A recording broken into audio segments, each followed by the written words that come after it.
কিন্তু এই পালানোর দৃশ্য ভিডিও করে ভাইরাল করেছিল কে? এই প্রশ্নের জবাব খুঁজতে গিয়ে বেরিয়ে এসেছে এমন এক ভয়ঙ্কর সত্য যা শুনলে আপনার গায়ে কাটা দিয়ে উঠবে। শেখ হাসিনা পালিয়ে গেছে, শেখ হাসিনা নাই, শেখ হাসিনা চলে গেছে, শেখ হাসিনা পালায় না। আপনি কি জানেন একটা সাধারণ মোবাইল ভিডিও কিভাবে উন্মোচন করলো বাংলাদেশের ইতিহাসের সবচেয়ে বড় গোয়েন্দা কেলেঙ্কারি? 2024 সালের 5ই অগস্ট ঢাকা রাস্তায় ছাত্র জনতার গর্জন, এক দফা এক দাবি, স্বৈরাচারের পতন। রাজপথে কোটি কোটি মানুষের পদধ্বনি, গন্তব্য একটাই, ফ্যাসিবাদের বাসভবন, গণভবন। আর ঠিক সেই মুহূর্তেই কুর্মিতলা বিমানবন্দর থেকে হেলিকপ্টারে করে পালিয়ে গেলেন শেখ হাসিনা। কিন্তু এই পালানোর দৃশ্য ভিডিও করে ভাইরাল করেছিল কে? এই প্রশ্নের জবাব খুঁজতে গিয়ে বেরিয়ে এসেছে এমন এক ভয়ঙ্কর সত্য যা শুনলে আপনার গায়ে কাটা দিয়ে উঠবে। আজকে জানবো কিভাবে একটা মোবাইল ফোনের ফরেনসিক থেকে ধরা পড়লো ভারতীয় গোয়েন্দা সংস্থা রয়ের পুরো নেটওয়ার্ক, কিভাবে বিমান বাহিনীর ভেতরে বাসা বেঁধেছিল বিদেশি চরেরা, আর কিভাবে একের পর এক গ্রেফতার হলো সেই সব বিশ্বাসঘাতকরা। এটা শুধুমাত্র একটা ইন্টেলিজেন্স ইনভেস্টিগেশনের গল্প নয়, এটা আমাদের বাংলাদেশের সার্বভৌমত্ব আর নিরাপত্তার উপর বড় একটা প্রশ্নবোধক চিহ্ন এঁকে দিয়েছে। 5 অগস্ট 2024 দুপুরবেলা ঢাকা জুড়ে অভ্যুত্থানের আগুন, আর ঠিক সেই সময়ই সামাজিক যোগাযোগ মাধ্যমে ভাইরাল হয়ে গেল একটি ভিডিও। পালাইছে রে পালাইছে, শেখ হাসিনা পালাইছে। এই স্লোগানটি সেদিন সারা দেশে ছড়িয়ে পড়েছিল এই ভিডিওর কারণেই। কিন্তু প্রশ্ন হলো, ঠিক ওই মুহূর্তে কঠোর নিরাপত্তার ভেতরে শেখ হাসিনা যখন দেশ ছেড়ে পালাচ্ছে, এই ভিডিও কে করেছে? কুর্মিতলা বিমানবন্দর তো সাধারণ মানুষের জন্য নিষিদ্ধ এলাকা। বিমান বাহিনীর এয়ার ইন্টেলিজেন্স দল কাজ শুরু করলো। তারা ভিডিওটির অ্যাঙ্গেল দেখলো, দূরত্ব মাপলো, ক্যামেরার মুভমেন্ট বিশ্লেষণ করলো, আর তখনই তারা বুঝতে পারলো এই ভিডিওটি ধারণ করা হয়েছে অফিসার্স মেসের একটি নির্দিষ্ট কক্ষ থেকে। সেই কক্ষটা ছিল ফ্লাইট লেফটেন্যান্ট রিফাত আশরাফির। রিফাত আশরাফি নামটা মনে রাখবেন, কারণ এই মানুষটার মোবাইল ফোন থেকেই শুরু হবে এক ভয়ঙ্কর আবিষ্কার। তদন্তকারীরা রিফাতের মোবাইল জব্দ করলো, ফরেনসিক করার জন্য পাঠানো হলো বিশেষজ্ঞদের কাছে, আর তখনই বেরিয়ে এলো চমকপ্রদ তথ্য। আর এই ভিডিও শুধু রিফাত একাই করেননি, তার পেছনে ছিল আরো বড় একটা পরিকল্পনা। আমার দেশ পত্রিকার অনুসন্ধানী প্রতিবেদনে বেরিয়ে এসেছে রিফাতের মোবাইল ফরেনসিক করতে গিয়ে তদন্তকারীরা একটি নাম পেল, স্কোয়াড্রন লিডার আব্দুল্লাহ ইবনে আলতাফ, যিনি কিনা বিমান বাহিনীতে একজন সম্মানিত অফিসার, সবার কাছে পরিচিত একজন দেশপ্রেমিক সৈনিক হিসেবে। কিন্তু আসল পরিচয়টা ছিল সম্পূর্ণ আলাদা। স্কোয়াড্রন লিডার আলতাফ আন্ডার কাভারে কাজ করত ভারতীয় গোয়েন্দা সংস্থা রয়ের হয়ে। তিনি ছিলেন রয়ের একজন সক্রিয় এজেন্ট।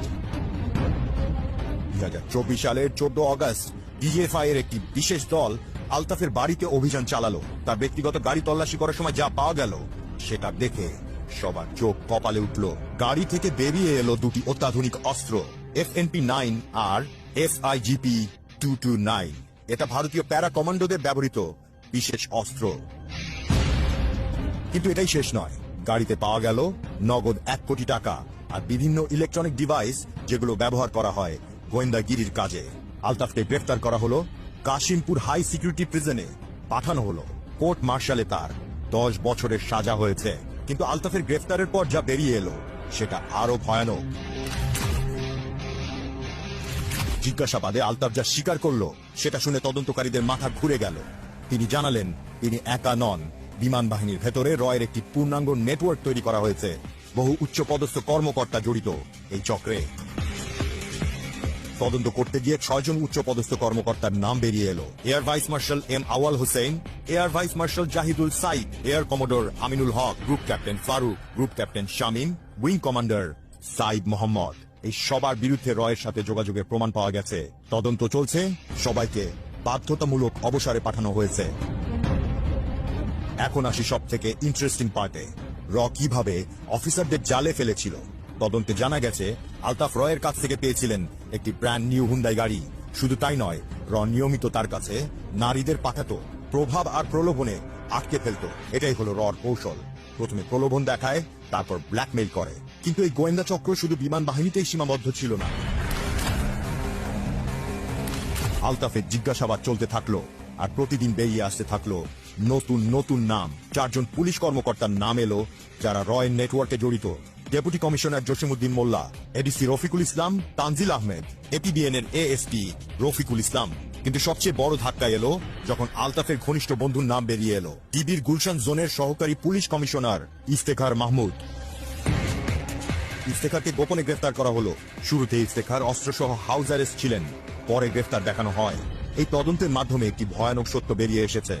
বাংলাদেশের সামরিক কাঠামোর ভেতরে বিদেশি গোয়েন্দা সংস্থার অনুপ্রবেশ এখন আর আশঙ্কা নয়, এটা বাস্তব সত্য।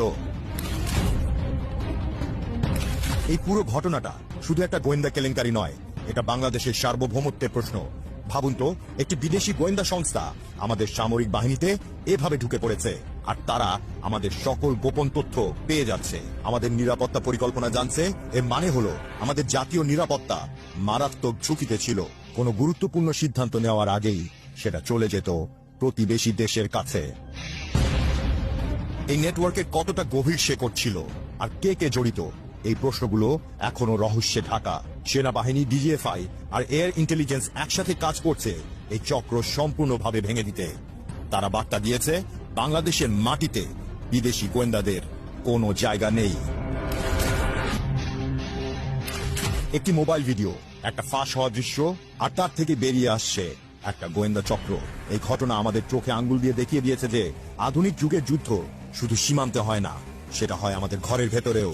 রয়ের এই নেটওয়ার্ক শুধু তথ্য সংগ্রহ করত না, তারা প্রভাব বিস্তারও করত, আমাদের সিদ্ধান্ত গ্রহণ করার প্রক্রিয়ায় হস্তক্ষেপ করত। এটা ছিল এক ধরনের শ্যাডো ওয়ার, যে যুদ্ধে আমরা জানতেই পারি না কে আমাদের বন্ধু আর কে শত্রু। কিন্তু এখন আমরা সতর্ক। এই চক্র ভেঙে দেওয়ার মানে শুধু অপরাধী শনাক্ত নয়, এটা আমাদের স্বাধীনতা আর নিরাপত্তার লড়াই। এই লড়াই এখনো চলছে, কারণ আমাদের দেশের ভেতরে থাকা এই ছায়া শত্রুরা আজও সক্রিয় থাকতে পারে। আজকে যে গল্পটা শুনলেন, এটা একটা সতর্কতার গল্প। একটা মোবাইল ভিডিও কিভাবে উন্মোচন করতে পারে পুরো গোয়েন্দা নেটওয়ার্ক। শেখ হাসিনার পালানোর সেই ভিডিও হয়তো ইতিহাসের মোড় ঘুরিয়ে দিয়েছে, কিন্তু সেই ভিডিও রহস্য উদ্ঘাটন করে আমরা জানতে পেরেছি আরো বড় একটা সত্য, আমাদের দেশের নিরাপত্তা ব্যবস্থায় কতটা গভীরভাবে ঢুকে পড়েছিল বিদেশি গোয়েন্দারা, আর কিভাবে তারা আমাদের সবচেয়ে গুরুত্বপূর্ণ প্রতিষ্ঠানগুলোতে নিজেদের লোক বসিয়েছিল। এই ঘটনা শুধু অতীতের কথা নয়, এটা ভবিষ্যতের জন্য সতর্ক বার্তা। আমাদের সবসময় সজাগ থাকতে হবে, কারণ ছায়া যুদ্ধ কখনো থামে না। ন্যায় বিচার হবে আর আমাদের দেশ এগিয়ে যাবে।